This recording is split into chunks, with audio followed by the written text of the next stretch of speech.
Hello commandos, welcome to Biomentors classes online. और हम लोग बात कर रहे हैं एस ब्लॉक एलिमेंट के बारे में, और इसमें हम लोग अभी तक आ गए हैं अल्कलाइन अर्थ मेटल की लगभग डिटेलिंग हम लोगों ने कंप्लीट कर लिया है।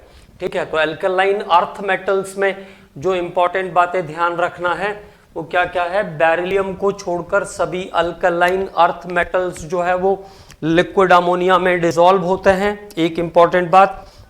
इसके बाद जो सल्फेट हैं सेकेंड ग्रुप के, उनका सॉल्युबिलिटी डाउन साइड जाने पर डिक्रीज होता है। सल्फेट्स का भी और कार्बोनेट्स का भी सॉल्युबिलिटी डाउन साइड जाने पर डिक्रीज होता है। सभी कार्बोनेट्स हीट करने पर डिकम्पोज होते हैं, लेकिन thermal stability down side in the group increase होती है। Thermal stability down side in the group जाने पर कार्बोनेट्स की इंक्रीज होती है। ठीक है, उसके बाद हाइड्रोक्साइड में बेरिलियम और बेरिलियम के ऑक्साइड और हाइड्रोक्साइड एम्फोटेरिक नेचर के होते हैं। बाकी सभी हाइड्रोक्साइड अल्कालाइन नेचर के हैं। हाइड्रोक्साइड का बेसिसिटी डाउन साइड जाने पर बढ़ता है। हाइड्रोक्साइड का बेसिसिटी डाउन साइड जाने पर बढ़ता है। हैलाइड्स में ये ध्यान रखना है, बेरिलियम और मैग्नीशियम के जो हैलाइड हैं वो कोवेलेंट कैरेक्टर रखते हैं, लेकिन बेरिलियम फ्लोराइड वाटर के अंदर सॉल्युबल होता है। BeF2 is soluble in water due to high hydration energy, क्योंकि उसका हाइड्रेशन एनर्जी हायर होता है। ठीक है, तो these are the some important points. उसके बाद कार्बाइड्स पर हमने बात किया, तो कार्बाइड्स में ध्यान रखना है कि तीन डिफरेंट टाइप के कार्बाइड बनाते हैं। M2C, MC2 और M2C3 टाइप के कार्बाइड का फॉर्मेशन करते हैं अल्कलाइन अर्थ मेटल, जिसमें बेरिलियम कार्बाइड हाइड्रोलिसिस करने पर मीथेन बनाता है। कैल्शियम कार्बाइड हाइड्रोलिसिस करने पर एसिटाइलिन गैस बनाता है, और मैग्नीशियम कार्बाइड का हाइड्रोलिसिस करने पर प्रोपाइन बनता है। ठीक है, अब हम लोग बात करते हैं about the anomalous behaviour of beryllium. तो बेरिलियम के एनोमेलस बिहेवियर पर बात करते हैं, फिर डायगोनल्स पे बात करेंगे, और फिर इसमें कौन कौन से इंपॉर्टेंट कंपाउंड्स हैं उनके बारे में बात करेंगे। तो first of all anomalous behaviour of beryllium.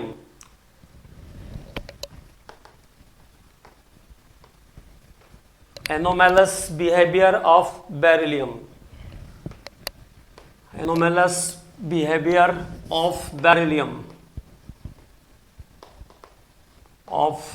Beryllium beryllium में क्या क्या चीजें हमको असामान्य दिखी है उनके बारे में बात करते हैं। तो पहली बात तो ये हो जाएगी smaller size and higher polarising power. Smaller size होगा बेरिलियम का और हायर पोलराइजिंग पावर होगा। Higher polarising power, smaller size and higher polarising power. इसका साइज छोटा होगा, पोलराइजिंग पावर हाई होगी। Higher ionisation energy, higher ionisation energy in the group. Higher ionisation energy, size छोटा है तो आयोनाइजेशन एनर्जी नेचुरली हायर होगी। Higher electronegativity in the group. Higher electronegativity in the group. Higher electronegativity in the group. अपने group में इसका electronegativity भी सबसे higher होगा। नीचे जाने पर इलेक्ट्रोनेगेटिविटी डिक्रीज होती जाएगी। ठीक है, higher electronegativity in the group. Tendency to form covalent compound. Tendency to form covalent compound. Tendency to form covalent compound. Normally इसमें कोवेलेंट कंपाउंड बनाने की टेंडेंसी होती है। Tendency to form covalent compound. Covalent compound का formation करता है beryllium. तो tendency to form covalent compound. Absence of d orbital. Absence of d orbital, केवल बेरिलियम को छोड़कर सब में डी ऑर्बिटल प्रेजेंट होगा, तो एब्सेंस ऑफ डी ऑर्बिटल। और डी ऑर्बिटल के एब्सेंस के कारण ही ये BeCl2.4 वाटर का फॉर्मेशन करता है। BeCl2.4 वाटर का फॉर्मेशन करता है, जबकि बाकी जो मेंबर हैं वो जैसे मैग्नीशियम क्लोराइड है तो MgCl2.6 वाटर बनाएगा मैग्नीशियम क्लोराइड। तो बेरिलियम के एनामेलस प्रॉपर्टीज के बारे में हम लोग बात कर रहे हैं। It's boiling and melting point, it's boiling and melting point, boiling and melting point, boiling and melting points, boiling and melting points are higher। इसका boiling और melting point भी अदर मेंबर के कंपैरिजन में हायर होता है। Beryllium oxide और beryllium hydroxide जो होते हैं वो beryllium hydroxides are amphoteric compound, ये दोनों एम्फोटेरिक कंपाउंड होते हैं, आर एम्फोटेरिक कंपाउंड्स, ठीक है। तो बेरिलियम और बेरिलियम का ऑक्साइड और बेरिलियम का हाइड्रोक्साइड दोनों एम्फोटेरिक बिहेवियर वाले कंपाउंड हैं, ठीक। इसके बाद बेरिलियम का कार्बाइड वाटर के साथ रिएक्ट करके मीथेन बनाता है, बाकी सभी कार्बाइड अल्काइन प्रोड्यूस करते हैं। तो अगला पॉइंट क्या ध्यान रखना है, beryllium carbide reacts with water to produce methane gas. Beryllium carbide Be2C reacts with water to form methane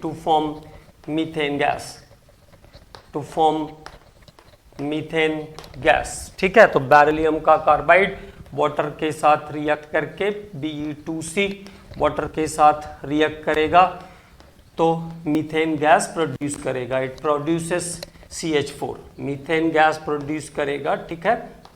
तो सभी पॉइंट्स हमने पढ़े थे, पहले ही पढ़ लिए हैं सभी पॉइंट्स, केवल उनको एक बार रिकॉल कर लिया हमने, ऐसा आप समझ सकते हैं, है ना। बेरिलियम का कार्बाइड वाटर के साथ रिएक्ट करके मीथेन बनाता है। इसके बाद बेरिलियम जो है ये वाटर के साथ भी रिएक्ट नहीं करता। Beryllium do not reacts with water, beryllium do not reacts with water, beryllium water के साथ रिएक्ट नहीं करता है। Beryllium do not react with water। तो these are the some important points related with the anomalous behavior of beryllium। ये beryllium के anomalous behavior से related कुछ important points, और सभी points मैंने आपको बताया कि हमने पहले जब यूनिट को पढ़ रहे थे हम लोग तो वहां पे हमने खत्म कर लिया था। अब बात करते हैं डायगोनल relationship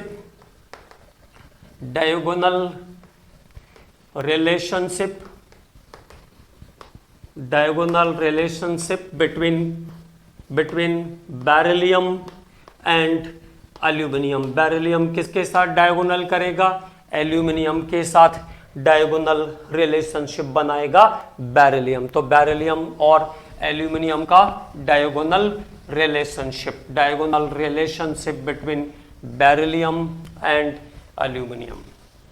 तो बेरिलियम और एल्यूमिनियम के डायगोनल रिलेशनशिप का पहला point number 1, electronegativity of both of beryllium and aluminium are same. दोनों का इलेक्ट्रोनेगेटिविटी सेम होता है।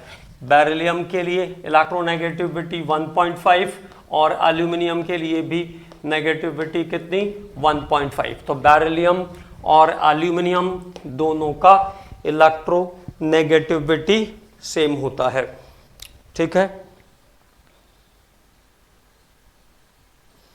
तो this is the first point, दोनों का इलेक्ट्रोनेगेटिविटी सेम है, that is 1.5 and 1.5।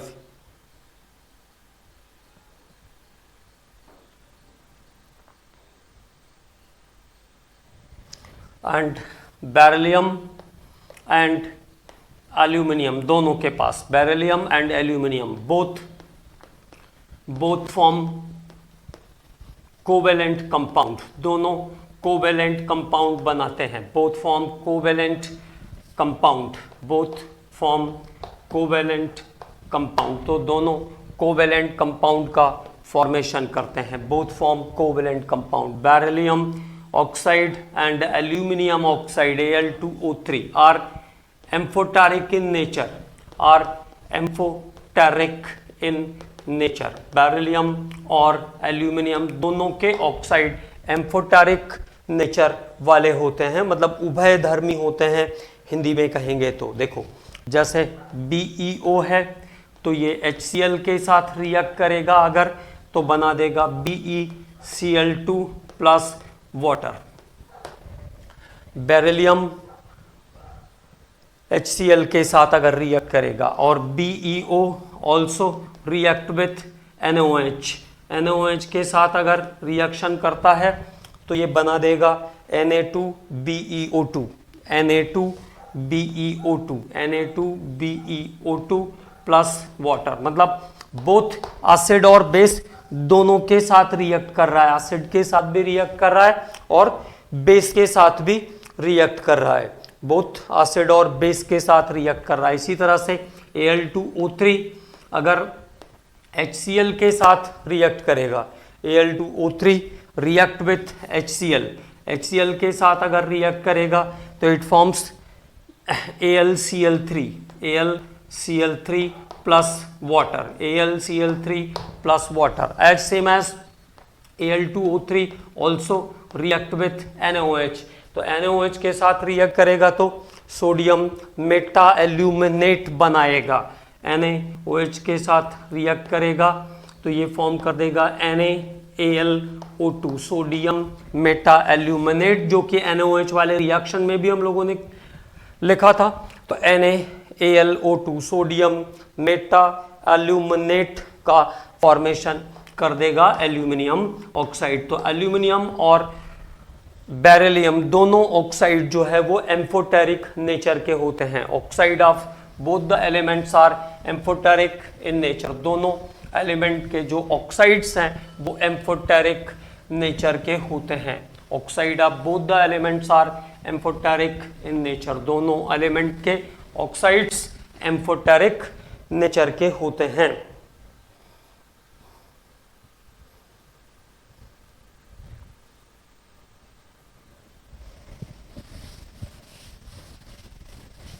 Oxide of both the elements are amphoteric in nature, दोनों element के ऑक्साइड जो है वो एम्फोटेरिक नेचर के होते हैं।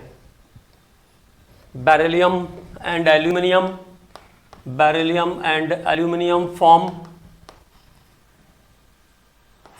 फ्लोरो कॉम्प्लेक्सेस,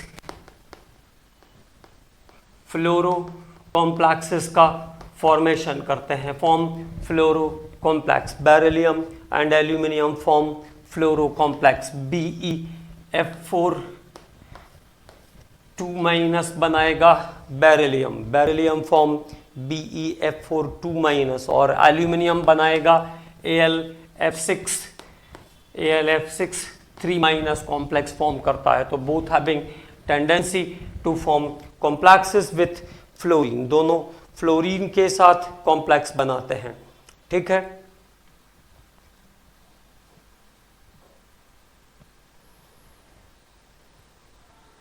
इसके बाद बेरिलियम एंड एल्यूमिनियम कार्बाइड्स, फिर से वो बात आ गई, बेरिलियम और aluminium carbides form methane, form methane with water, दोनों के कार्बाइड वाटर के साथ मीथेन प्रोड्यूस करते हैं। Carbides of both are producing methane with water. तो बेरिलियम कार्बाइड अगर वाटर के साथ रिएक्ट कर रहा है तो क्या बनाएगा, मीथेन गैस प्रोड्यूस करेगा, और here 2BeOH whole twice, beryllium hydroxide भी बनाएगा साथ में, और एल्यूमिनियम कार्बाइड Al4C3 12 वाटर के साथ जाएगा ये, and now it forms methane gas और AlOH होल थ्राइस। तो दोनों के कार्बाइड मिथानॉइड्स होते हैं। This is another important point, तो ये भी एक इंपॉर्टेंट पॉइंट है। ठीक है, इसके बाद beryllium and aluminium halide, aluminium halide tends to form dimer, tends to form dimer, tends to form dimer, tends to form dimer, दोनों के हैलाइड डाइमर का फॉर्मेशन करते हैं, दोनों के हैलाइड्स जो है वो डाइमेरिक फॉर्म में एग्जिस्ट करते हैं।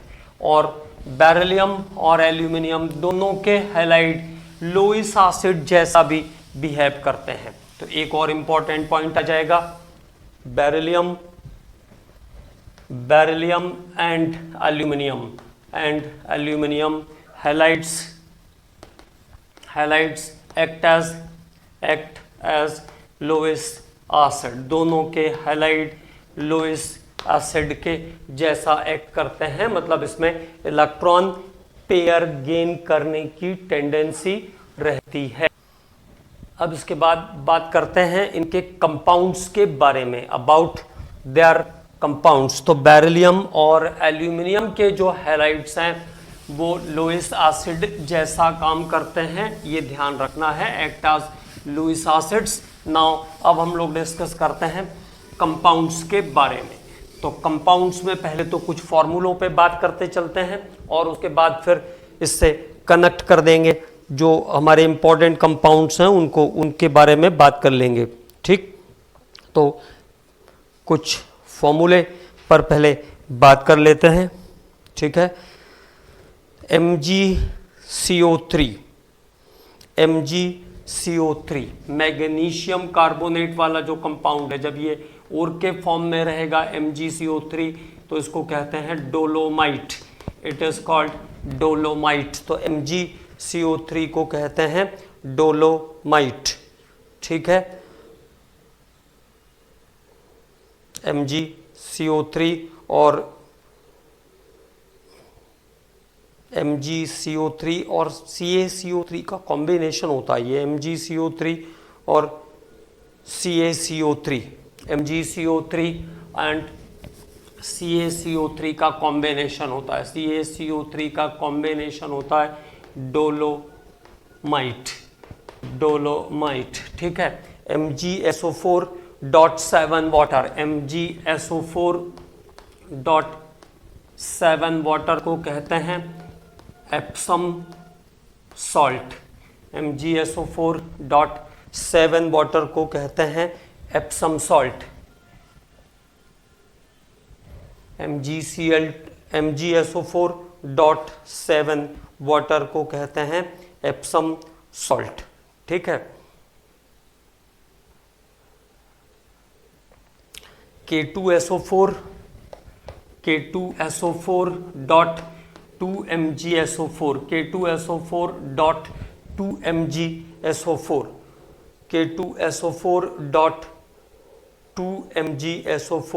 को कहते हैं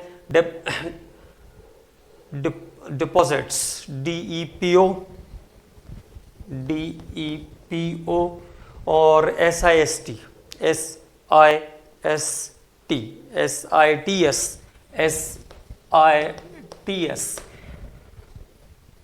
डिपॉजिट्स कहते हैं इसको। ठीक है, तो ये कुछ मैग्नीशियम से रिलेटेड इंपॉर्टेंट फॉर्मूले हैं, डोलोमाइट, CaCO3, MgCO3 को। इसके बाद एप्सम सॉल्ट कहते हैं MgSO4.7 वाटर को, KCl MgCl2.6 वाटर को कहते हैं कार्नेलाइट, KCl MgCl2.6 वाटर को कहते हैं कार्नेलाइट। तो दिस इज कॉल्ड कार्नेलाइट। ठीक है, तो ये कुछ इंपॉर्टेंट फॉर्मूले जो कि मैग्नीशियम सॉल्ट से रिलेटेड है। उसके बाद बात करते हैं मैग्नीशियम के हाइड्रोक्साइड के बारे में, थोड़ी सी बात करेंगे। वो इंपॉर्टेंट कंपाउंड है, एंटासिड्स बनाने के लिए यूज होता है मैग्नीशियम का हाइड्रोक्साइड। तो बात करते हैं MgOH के बारे में, MgOH, magnesium hydroxide, milk of magnesia भी इसको कहते हैं, milk of magnesia, it is called milk of magnesia, milk of magnesia. तो milk of magnesia MgOH whole twice use to make antacid gel, antacids बनाने के लिए यूज होता है, जो साइरप्स के फॉर्म में आते हैं वाला एंटासिड बनाने के लिए यूज होता है मिल्क ऑफ मैग्नीशिया। और कैसे बनाएंगे इसको, तो मैग्नीशियम ऑक्साइड को वाटर से ट्रीट कर दीजिए तो बन जाएगा MgOH whole twice. Magnesium oxide को वाटर के साथ ट्रीट करके बना सकते हैं मिल्क ऑफ मैग्नीशिया।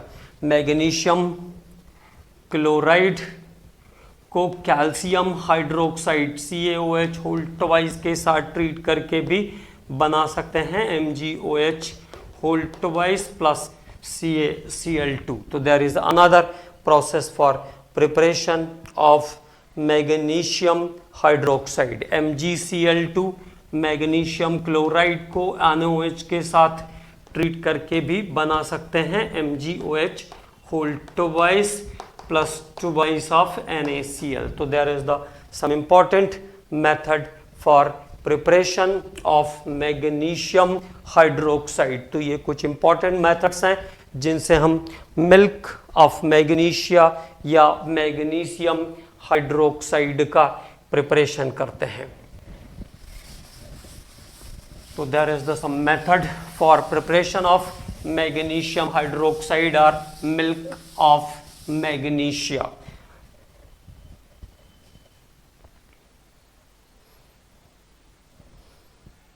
इसके बाद फॉर्मूले सब इंपॉर्टेंट हैं, फॉर्मूले आपको सभी ध्यान रखने हैं। MgSO4.7 वाटर, MgSO4.7 वाटर जिसको हम कहते हैं एप्सम सॉल्ट। तो एप्सम सॉल्ट कैसे बनाएंगे, मैग्नीशियम पर सल्फ्यूरिक एसिड की रिएक्शन कर दीजिए Mg प्लस H2SO4, तो ये बन जाएगा MgSO4 प्लस H2। मैग्नीशियम का ऑक्साइड होगा तो भी ये काम हो सकता है, magnesium oxide plus sulphuric acid, तो it gives magnesium sulphate plus water. इसके साथ साथ मैग्नीशियम हाइड्रोक्साइड, मैग्नीशियम कार्बोनेट्स, इन कंपाउंड्स के साथ भी हम जा सकते हैं। मैग्नीशियम कार्बोनेट अगर है सल्फ्यूरिक एसिड के साथ अगर आप इसको ट्रीट करोगे तो ये बना देगा MgSO4 CO2 प्लस वाटर। ठीक है, तो this is the important method for preparation of Epsom salt, magnesium plus sulphuric acid, magnesium oxide plus sulphuric acid, magnesium carbonate, magnesium hydroxide भी होगा तो भी ये कंपाउंड बन जाएगा। In case of magnesium hydroxide में भी सल्फ्यूरिक एसिड से अगर उसको हम ट्रीट करते हैं तो ये कंपाउंड हमें मिल जाएगा। तो these are the some important method for preparation of the Epsom salt. ये कुछ इंपॉर्टेंट मेथड्स हैं जिनसे हम एप्सम सॉल्ट को प्रिपेयर कर सकते हैं। अब बात करते हैं अदर मेथड्स पे। तो पहले मैग्नीशियम हाइड्रोक्साइड की कुछ प्रॉपर्टीज पर बात कर लेते हैं। Colourless crystalline solid, magnesium sulphate जो है MgSO4.7 वाटर, क्रिस्टलाइन स्टेट में वो 7 वाटर एब्जॉर्ब कर लेगा अपने साथ। तो white crystalline solid, white colour का क्रिस्टलाइन सॉलिड होगा, वाइट क्रिस्टलाइन सॉलिड। ठीक है, और इफेक्ट ऑफ हीट देखते हैं इसके ऊपर, हीट का इफेक्ट कैसे पड़ता है। इफेक्ट ऑफ हीट, सभी जो इंपॉर्टेंट सॉल्ट्स हैं उन पे हीट का इफेक्ट भी थोड़ा याद रखना पड़ेगा। तो MgSO4.7 वाटर के फॉर्म में एग्जिस्ट करता है ये नॉर्मल कंडीशन में, और जब 150 डिग्री सेंटीग्रेड तक इसको हीट करेंगे तो it loss the 6 water. Now it is MgSO4 dot single water. और जब 200 से एवब चलेंगे तो ये हो जाएगा ओनली MgSO4 और हाई टेम्परेचर पर डिकम्पोज हो जाएगा मैग्नीशियम ऑक्साइड के अंदर, तो MgO प्लस सल्फर ट्राइऑक्साइड बना देगा। ऐसा भी लिख सकते हैं SO2 plus half O2, SO2 plus half O2 भी लिख सकते हैं। तो it is effect of heat on magnesium sulphate और एप्सम सॉल्ट। तो ये एप्सम सॉल्ट के ऊपर हीट का इफेक्ट है, एप्सम सॉल्ट के ऊपर हीट का इफेक्ट देखा हम लोगों ने, ठीक है। अब बात करते हैं अगले प्रॉपर्टी के बारे में। तो नेक्स्ट प्रॉपर्टीज में अगले कंपाउंड पर बात करते हैं CaO। अगला जो कंपाउंड है वो है कैल्शियम ऑक्साइड, CaO के बारे में बात करते हैं।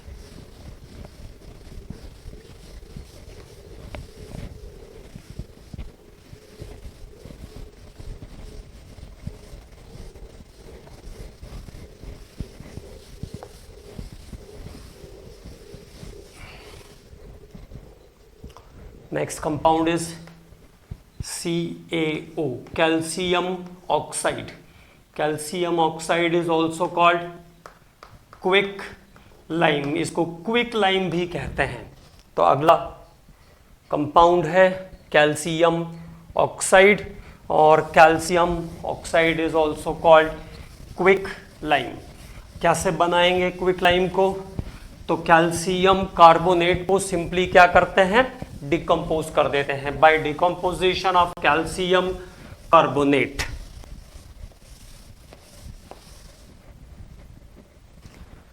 तो how to prepare?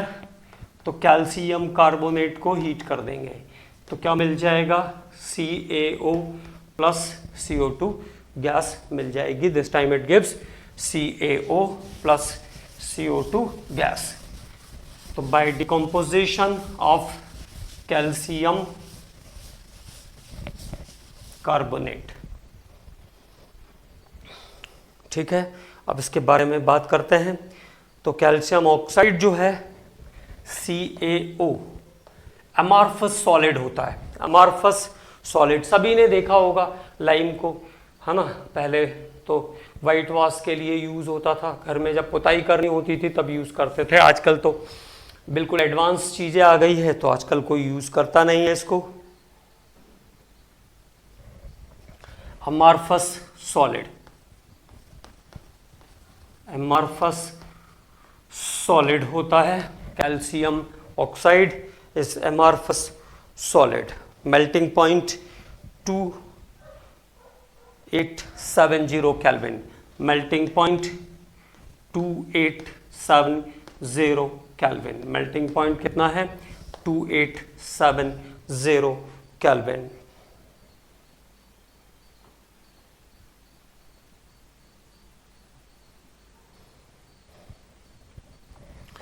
When exposed in atmosphere, when exposed in atmosphere, it form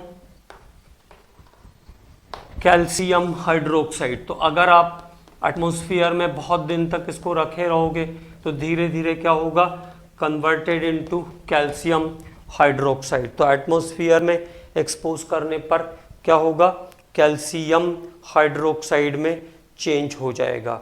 और अगर वाइट वॉशिंग हम करते हैं, हाइड्रोक्साइड में चेंज हुआ मतलब वाटर से, अगर वाटर के साथ अगर कांटेक्ट में आया तो क्या बनाएगा, हाइड्रोक्साइड बनाएगा। और वाइट वॉशिंग के समय क्या होता है, जो कैल्शियम हाइड्रोक्साइड होता है ये ड्राइनेस के समय CO2 गैस से रिएक्ट कर लेता है। जब एटमॉस्फेयर में वॉल पे अगर हमने इसकी पेंटिंग कर दिया तो ड्राइनेस के समय क्या करेगा, CO2 गैस एब्जॉर्ब कर लेगा, CO2 गैस के साथ रिएक्ट कर लेगा and it forms CaCO3 plus water evaporate हो जाएगा। तो CaCO3 के फॉर्मेशन के कारण कैसा हो जाता है, पुताई के कुछ समय के बाद मिल्कीनेस आ जाता है, वो सरफेस जो है वाइट हो जाती है। The surface turn white after some time due to formation of calcium carbonate. तो कैल्शियम कार्बोनेट के बनने के कारण जो वॉल की सरफेस होती है वो कैसी हो जाती है, it becomes white, it becomes white. तो ये एक इंपॉर्टेंट रिएक्शन है, ये ध्यान रखेंगे कि कैल्शियम कार्बोनेट के बनने के कारण after white washing the surface turn white. तो वाइटनेस किसके कारण आता है, कैल्शियम कार्बोनेट के बनने के कारण आता है। The whiteness is due to the formation of calcium carbonate. तो this is one of the important phenomena. अगले पॉइंट पे बात करते हैं। तो रिएक्शन विद वाटर हो ही जाएगा, CaOH होल ट्वाइस बना लेगा। इसके बाद reaction with HCl and SiO2। तो देखो CaO अगर HCl के साथ अब इसमें सब सिंपल रिएक्शंस रहते हैं, कुछ टफ नहीं रहता, बस एक बार पढ़ना जरूर है। तो CaCl2 प्लस H2O बन जाएगा। CaO प्लस SiO2 के साथ क्या बन जाएगा, कैल्शियम सिलिकेट CaSiO3, CaSiO3 का फॉर्मेशन कर लेगा ये SiO2 के साथ कैल्शियम सिलिकेट। और calcium silicate is a form of glass, ये ग्लास के जैसा कंपाउंड रहता है, ग्लास बनाने के लिए यूज होता है। और पहली बार जो ग्लास बना था वो बाय मिस्टेक बन गया था, तो लाइम और सैंड को कहीं पर कैरी कर रहे थे, तो हाई टेम्परेचर पर वो फ्यूज होकर के CaSiO3 में कन्वर्ट हो गया और CaSiO3 इज कॉल्ड ग्लास। इसके बाद कैल्शियम ऑक्साइड का CaO का फास्फोरस के साथ, फास्फोरस पेंटॉक्साइड के साथ reaction with P4O10 phosphorus pentoxide तो स्लैग बनाएगा, कैल्शियम फॉस्फेट बनाता है, कैल्शियम फॉस्फेट बना देगा। ठीक है, Ca3PO4 whole twice, it form calcium phosphate, calcium phosphate का फॉर्मेशन कर लेगा ये फास्फोरस पेंटॉक्साइड के साथ कैल्शियम फॉस्फेट का फॉर्मेशन करेगा। ठीक है, तो this is some important reaction related with calcium oxide. और कैल्शियम ऑक्साइड जो है वो सीमेंट इंडस्ट्री के लिए बहुत ही इंपॉर्टेंट केमिकल है। सीमेंट बनाने के लिए बेसिकली कैल्शियम ऑक्साइड को हम यूज करते हैं, it is use to make cement. तो जब हम लोग सीमेंट की बात करेंगे तो वहां जब कंपोजिशन लिखेंगे सीमेंट का तो उसमें ये आ जाएगा। तो कैल्शियम ऑक्साइड का यूज करते हैं in the formation of cement. Cement industry के लिए रॉ मटेरियल है कैल्शियम ऑक्साइड। अगले पॉइंट पे बात करते हैं, CaOH whole twice calcium hydroxide. तो सभी चीजें कैल्शियम ऑक्साइड से ही रिलेटेड है इसकी। CaOH whole twice calcium hydroxide, slaked lime. तो एक तो इसका नाम ध्यान रखना है, इसको स्लैग्ड लाइम कहते हैं, जबकि CaO को हमने क्या कहा था, CaO is called quick lime. CaO को क्या कहते हैं, क्विक लाइम कहते हैं। और CaOH होल ट्वाइस को क्या कहते हैं, it is called slagged lime.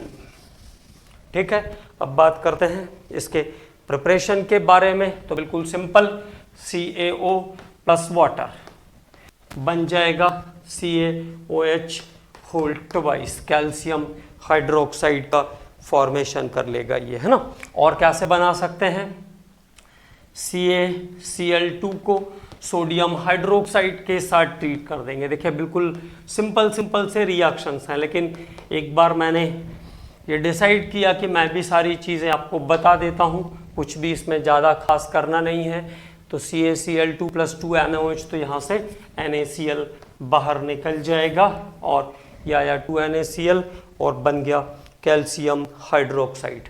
और again calcium hydroxide is white amorphous powder, white amorphous powder होता है कैल्शियम हाइड्रोक्साइड।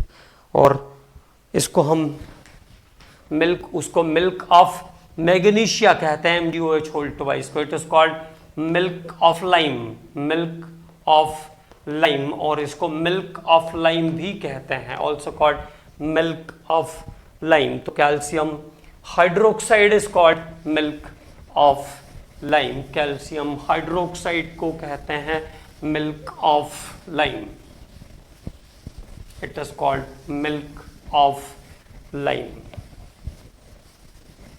ठीक है, अब उसके बाद बात करते हैं इसकी कुछ प्रॉपर्टीज के बारे में। तो रिएक्शन विथ कार्बन डाइऑक्साइड अभी बताया था मैंने आपको, हाँ? तो CaOH होल ट्वाइस CO2 के साथ रिएक्ट करेगा तो it gives CaCO3 plus water, calcium carbonate का फॉर्मेशन कर लेगा, it forms calcium carbonate, calcium carbonate का फॉर्मेशन करेगा CaOH होल ट्वाइस। और ब्लीचिंग पाउडर बनाने के लिए इसका यूज करते हैं, इसका मेन यूज है कैल्शियम हाइड्रोक्साइड का ब्लीचिंग पाउडर। तो CaOH whole twice plus chlorine, अगर क्लोरीन के साथ CaOH होल ट्वाइस को ट्रीट कर देंगे, ये रिएक्शन इंपॉर्टेंट है, तो ये बना देगा calcium chloride plus CaOCl2, this is called bleaching powder. तो ये है ब्लीचिंग पाउडर, ब्लीचिंग पाउडर, और साथ में वाटर एलिमिनेट करेगा। तो कैल्शियम हाइड्रोक्साइड अगर क्लोरीन से रिएक्ट कर रहा है तो वो ब्लीचिंग पाउडर बनाएगा, क्लोरीन से रिएक्शन पर ब्लीचिंग पाउडर का फॉर्मेशन करता है कैल्शियम हाइड्रोक्साइड।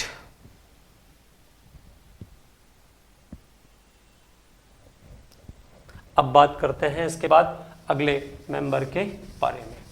तो next member is calcium carbonate, calcium carbonate is the next member, CaCO3, मतलब ऑलमोस्ट चीजें एक जैसी है, CaCO3। मार्बल भी कहते हैं, मार्बल का भी जो कॉम्पोजिशन होता है वो कैल्शियम कार्बोनेट होता है, चौक भी कैल्शियम कार्बोनेट होती है। तो marble is calcium carbonate, chalk is calcium carbonate. ठीक है,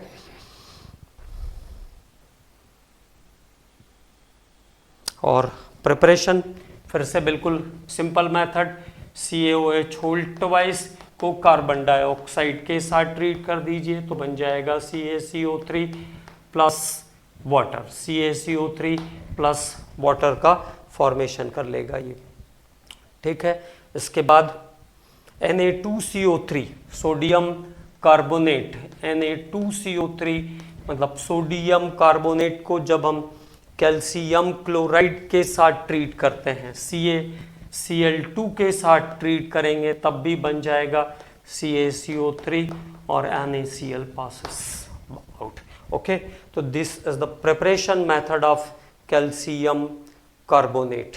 again white powder, almost insoluble in water, white colour का पाउडर होता है, white powder, white powder almost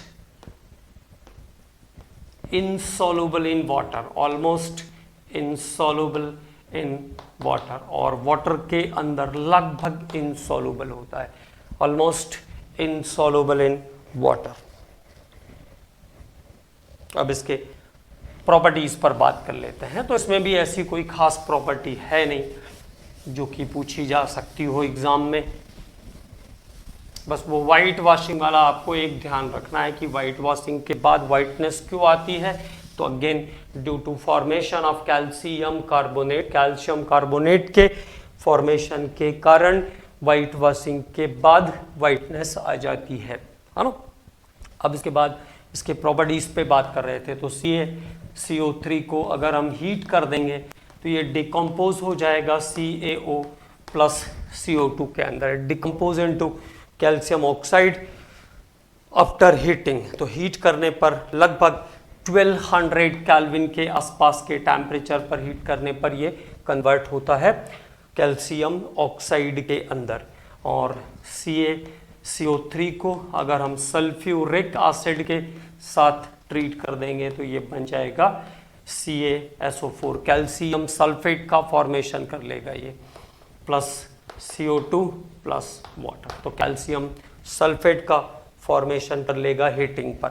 CO3 को अगर हम HCl के साथ ट्रीट करते हैं तो ये CaCl2 plus CO2 plus water का फॉर्मेशन करेगा। It forms CaCl2 plus CO2 plus water. ठीक है, तो this is the method of preparation of different compounds of calcium and magnesium। बहुत सारे में तो केवल फॉर्मूला याद रख लेंगे तो भी काम चल जाएगा, केवल फॉर्मूले याद रखने हैं। केमिकल रिएक्शंस यहाँ पे कोई टफ रिएक्शन नहीं है। रिएक्शंस इंपॉर्टेंट है NaOH की। NaOH सोडियम हाइड्रोक्साइड वाला जो पोर्शन था उसमें इंपॉर्टेंट रिएक्शन का इन्वॉल्वमेंट हुआ है, तो वो आपको अच्छे से याद रखनी है सोडियम हाइड्रोक्साइड की रिएक्शंस को।